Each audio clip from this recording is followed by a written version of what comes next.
खुलुमबाय रायजोफोर आंनि गोसो गोरबोनिफ्राय मागो दमासिनि अननाय आरो सिबिनायखौ बावहरबाय।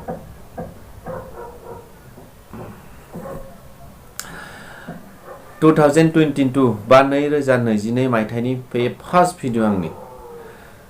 आं बे भिडिअखौ माने सानै साथाम मानसिया बानायनो थिनबाय जेला बेनिखायनो आं बानायनोसै आरो ओरैनो साधारन आं फर एग्जाम्पल बुंगोन आरो बेयाव मा बुजियो आं बेखौ मिथिया आरो गोबां मानसियानो सानदोंमोन 2022 जानुवारि फैयोब्ला आं थांखु जानाय गारगोन, सोरबाया सानदोंमोन आं जौ लोंनाय गारगोन, सोरबाया सानदों जेनेबा आं फाल्तुनि बेरायनायखौ एसे खम खालामगोन। अनेक खोथा अनेक मानसिया अनेक सानदोंमोन खिन्थु मानसिफोरा मावफुंनो हायोना हाया आं बेखौ मिथिया बा मावदों ना मावाखै बेफोरबायदि जादोंना जायाखै आं बेखौ मिथिया। आं माबा मोनसे खोथायाव माबा मोनसे फिसासा मोनसे फर एग्जाम्पल होगोन आरो मानसिया माबोरै साननांगौ आरो दा सोरबाया सानना दङमोन जानुवारिथ' फैगोन आरो मागो दमासि सफैगासिनो जोंनि सानजा ओनसोलाव जेनेबा मागो दमासि सफैगासिनो मागो दमासियाव जानाय लोंनाय बा बहुतखिनि बेफोरबायदि सोरबाया सानदों मागो दमासिया थांनायनि उनाव आं एसे लाइनाव फैगोन बेफोरबायदि अनेक सानदों आरो मोनसे आं साधारन फर एग्जाम्पल होगोन आरो माबोरै साननांगौ मानसिफ्रा बेखौ एसे साननानै नाय आरो जेनेबा आं मा खोथा बुंगोन बे खोथाखौ साननानै नाय आरो माने बुजिनो नाजा आरो सापज हमना ला मोनसे गामियाव जेनेबा दुकानदार सासे दङ आरो बे दुकानदारा जेनेबा सिम्पल आरो जेनेबा सापज हमना ला दुकाना सिम्पल दुकान आरो किराना दुकान होननानै बुङो जेब्ला हिन्दीयाव थिग बेबायदि गेलामेला दखान ना मा होनो नामा बिदि आरो ओमफ्राय बिदिनो सापज 2022 फैनाय लोगो लोगो आलुनि दाम बा पियासनि दाम बा माइरंनि दाम बारिदों आरो बारिब्लाबो बे दुकानदारा जेसेबांखिनि माल नांगौ बे मालखौसो दुकानाव लाना फैयो दाम बारायबाबो जेसेबांखिनि नांगौ बिनि दुकानाव बे मालखौसो बे दुकानदारा लानानै फैयो। किन्तु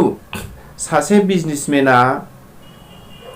बेफोरबायदि थैब्लाबो साना कि आंनो जेसेबां नांगौ बेखौसो लाना फैगोन बेखौ साना दुकानदार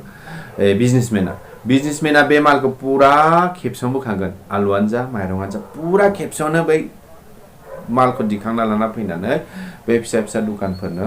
राननानै होयोबा फिसा फिसा दुकानफोरनो फानो जा थाइसे फैसा मोनो बेखौ बियो खामायो बिजनेसमेनफोरा आरो सोरबा सासे फिसा दुकानदारा बा गेलामाल दुकानदारिफोरा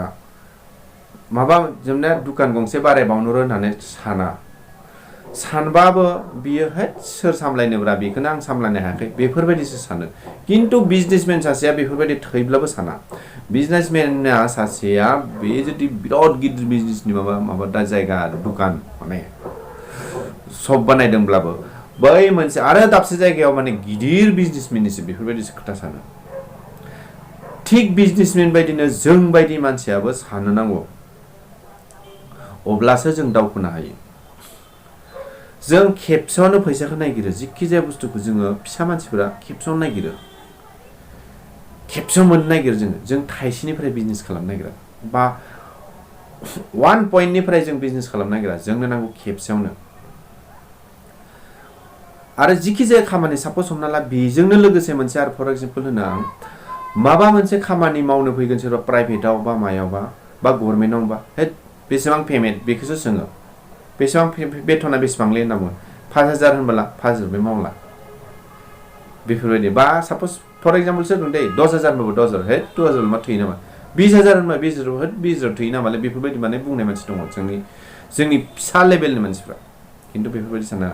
दिनै जुदि नों फार्स्ट हाबनायाव जुदि 20000 मोनदों सापज हमना ला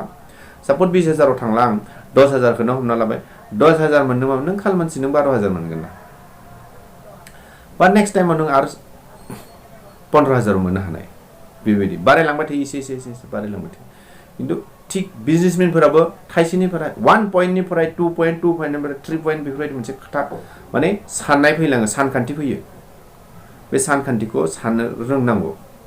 खिन्थु जों बेखौ रोङा जों खालामो जोंनो खेबसेयाव नांगौ जोंनि खेबसेयावनो बुरजा मोनजानांगौ बेबायदि आरो जोंनि प्रायथ' जोंनि बर' हारियाव बेफोरबायदि आरो बुरजा नांगौ आरो जोंनो खेबसेयावनो इसेबां नांगौ आरो इसेबा सोआदों जोंनो बिनिखायनो जोंनि बर' माहारिया उदाया बिदि सोरबाफोर आंनि बे खोथाखौ बुंनायाव गाज्रि मोननो हानाय खिन्थु खोनानानै बा फाल्थु जौ लोंनानै खोथा बुंदोंलै बियो होननानै साननानै सोरबा जौ लोंनाय खोथा बुङो खिन्थु नै साला जेबानो गैया मागो दमासि आराम थान्दा रिलेक्स जिरायनानै दङ डिउटियाव थानो ओंखारदों हायो हराव हरसे दा बेफोरबायदि बायदिसिना खोथा सानबाय थानोसै 4टानि उनाव एसे ओरै थेनथावो आं 4टानि उनाव थेनथावाबो उपाय गैयाना 20 घन्टा डिउटि मावो आं थेवबो थोआ आंनोबो 20 घन्टा डिउटि मावनानैबो थोआब्ला साननानै नायदो 20 घन्टा डिउटि मावनानैबो थोआ आंनो साला आंबो बिदिनो एसे आं हय बुंदोंसो खोथाखौ आंनो बिदि नागिरो बुंनो थाङोब्ला एखमबा समावसो दे खिन्थु आं बहुत खस्थ' खालामबोदों आं एक्चुअलि 2400निफ्राय आं डिउटि मावदों 2400ल' मोनोमोन आं 12 घन्टायाव मोनोमोन आं 2400 नाथाय दिनै थाङै आंहाबो एसे जाहैबाय देलाय बेथना 35 जाहैखाबाय मोनखायो आरो आं बिदि आरैबारि मा थिग गोदान बोसोर सफैबाय गोदान बोसोराव आंहा 39 जागोन 39 नङाबा 38 जागोन आरो बिदि मानसिनो नांगौ